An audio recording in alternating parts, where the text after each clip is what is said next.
Good afternoon, everyone. How's everybody doing? Come on. That's it. It's a pleasure to join you all here in Ottawa for the 123rd Annual AMO Conference, and I'm glad that we're able to hold this together in person. C'est avec grand plaisir que je me joins à vous tous ici à Ottawa à l'occasion de la 123e édition du Congrès annuel de AMO et je me réjouis que nous ayons pu nous réunir en personne. Let's give yourselves a round of applause. Great to be here in person. So before I begin, I want to take a moment to remember our colleague, Mayor John Grace. I was deeply saddened to hear that he passed away, and I know he will be missed dearly by all of us. Our thoughts are with the Grace family at this very difficult time, as well as the people of Goderich. I know everyone here feels the same as I do. John, rest in peace.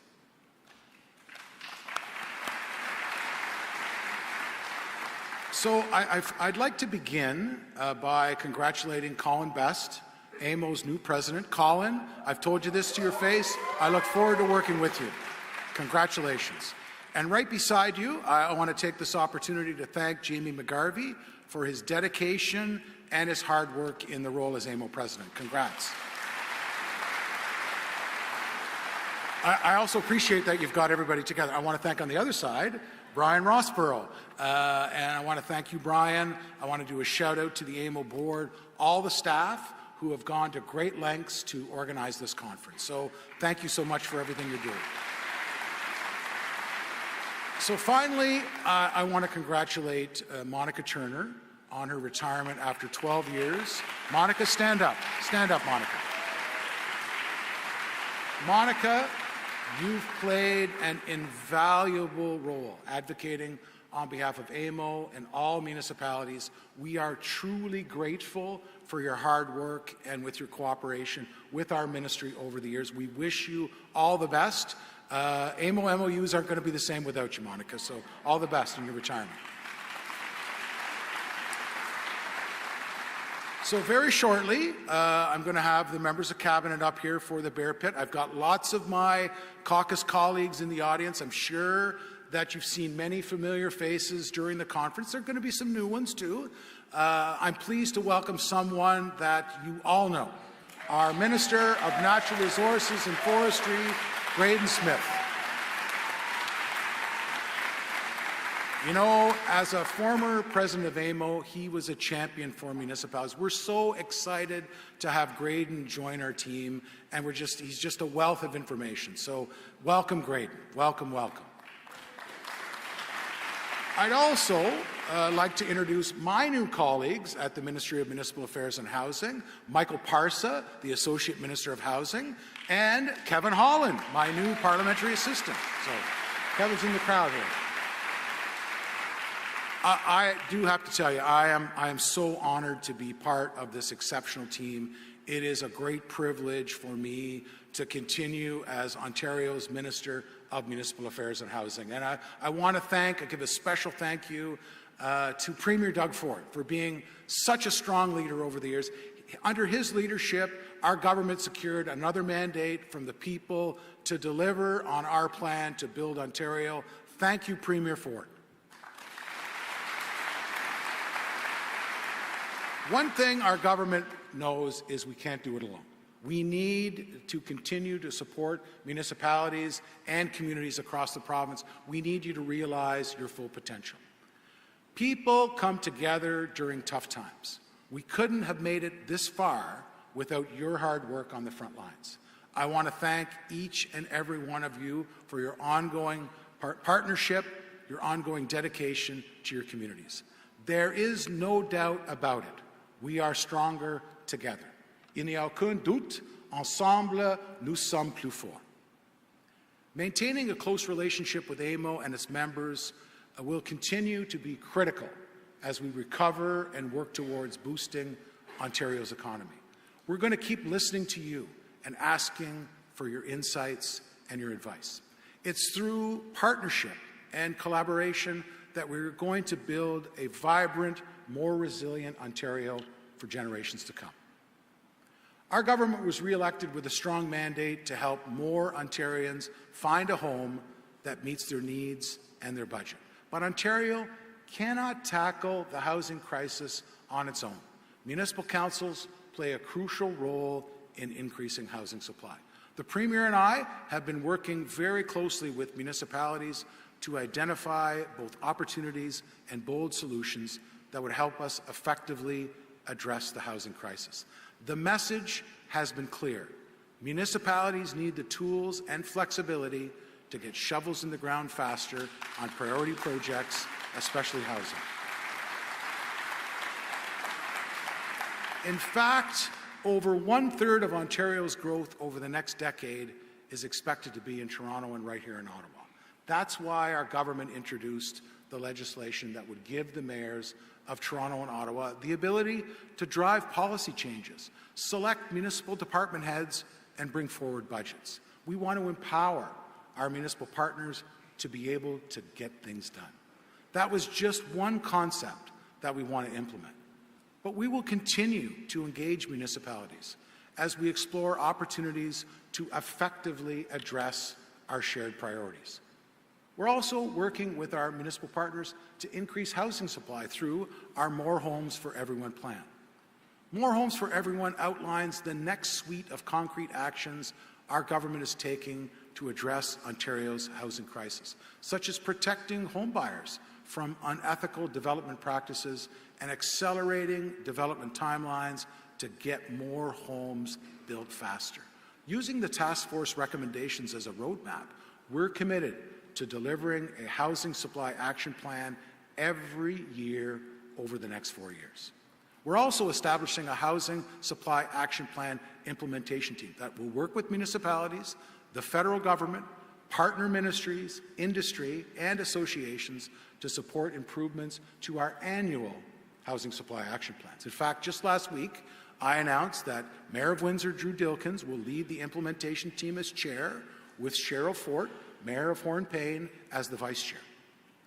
We are also implementing a new tool, the Community Infrastructure and Housing Accelerator, that would empower municipalities to fast-track critical local projects like housing and long-term care homes. And on top of that, we've updated Ontario's building code to unlock housing, reduce barriers, and get all kinds of housing built faster. So, for example, we made it easier to use innovative construction materials and techniques that can save time and money, and we're allowing more residents and commercial tenants to safely occupy the lower floors of super tall buildings like condominiums and rental buildings sooner. Municipal building departments can also design and they can administer their own internship programs to help develop a pipeline of new building officials to better support construction activity. We've worked closely with municipalities to ensure they have the tools they need to help address the housing crisis in their communities. Many municipalities are already using these tools and are successfully building homes faster. But we need all municipalities to do their part to provide people with access to housing that meets their needs.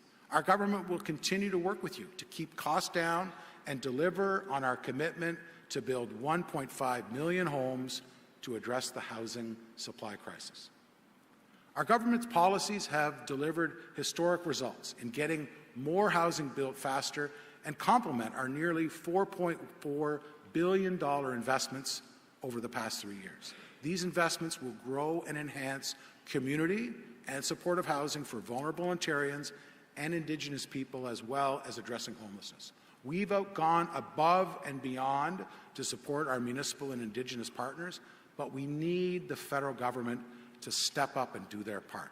And as I've said before, solving the housing crisis is a long-term process that requires long-term commitment and collaboration between all levels of government.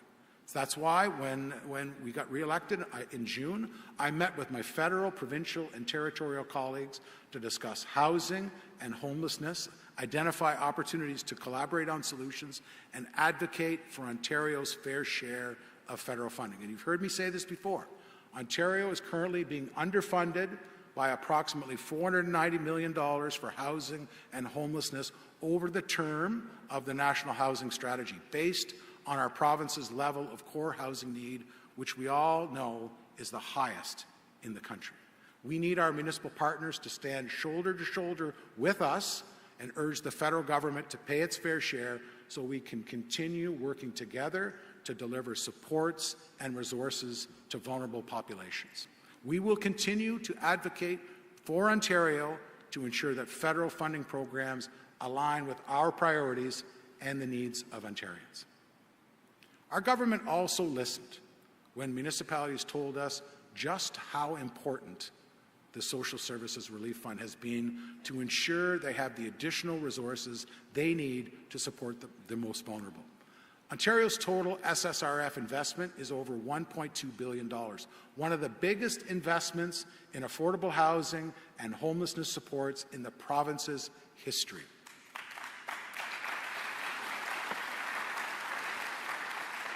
This funding is helping municipal and Indigenous partners to build stable housing solutions, add to rent banks, and support staff and residents to respond to increased shelter demands. But we didn't stop there.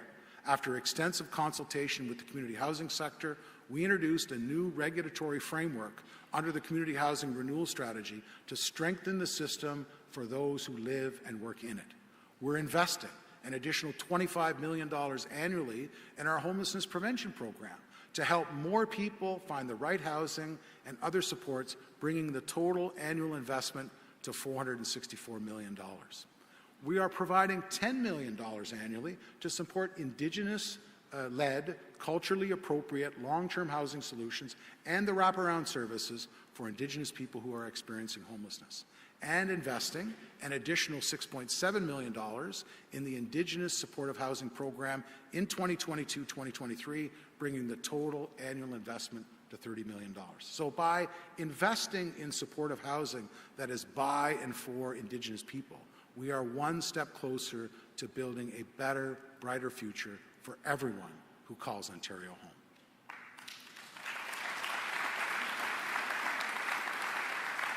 I think we all agree. It's a pretty easy room for me to say this.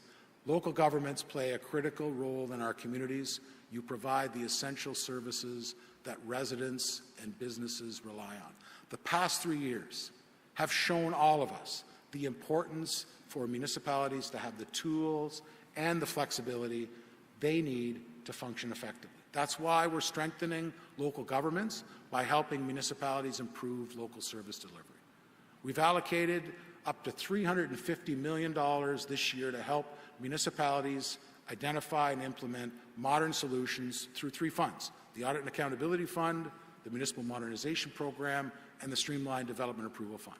Thanks to your innovative ideas, your participation, these programs have been tremendously successful. We're supporting over 940 projects in municipalities so that you can deliver more modern, efficient services. These programs are also helping municipalities unlock housing by streamlining, digitizing, and modernizing your approach to managing and approving applications for residential development. So I'll give you a few examples.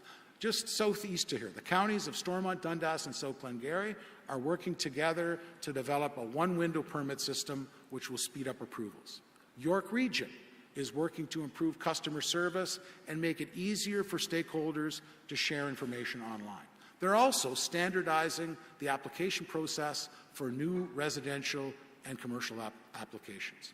We also look forward to working with our partners in rural communities, including by carefully reviewing the Rural Ontario Municipal Association's recommendations on attainable housing and purpose-built rental accommodations. So thank you to Roma.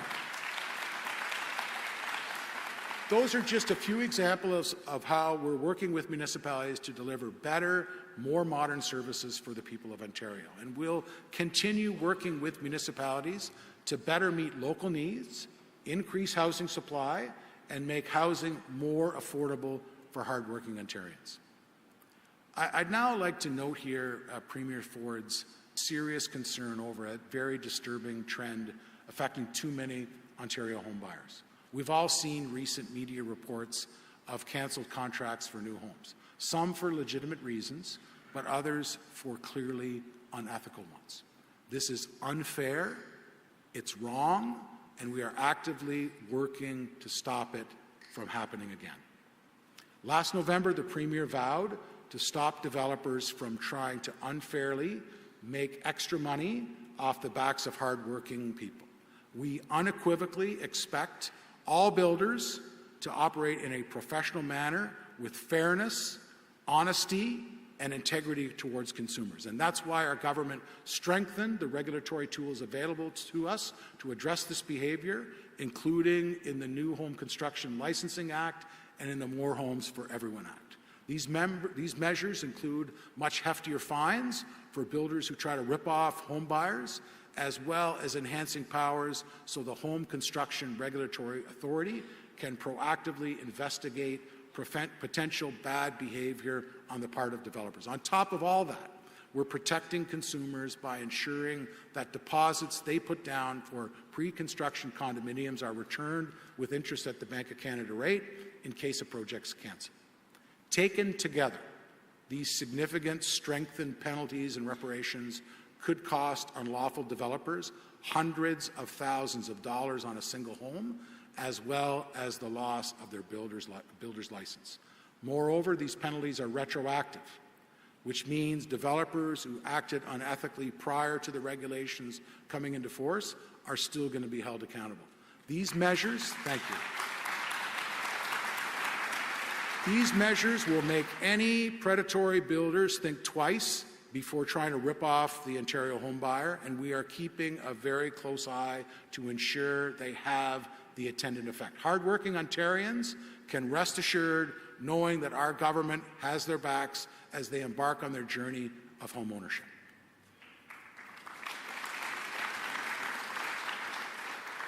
So I'll close by saying we know that collaboration with our municipal partners is key in building strong, thriving communities. I'm very proud of all that we've achieved together. With municipal elections coming this fall, I want to take this opportunity to thank each and every local leader in this room for your unwavering dedication and service to your community. I want to thank AMO and everyone here for your continued support and your continued partnership. Our government will continue working with you to build on our progress by building more housing faster, getting shovels in the ground on critical infrastructure, and creating good local jobs in all of our communities. Thank you so much. Merci beaucoup, miigwech.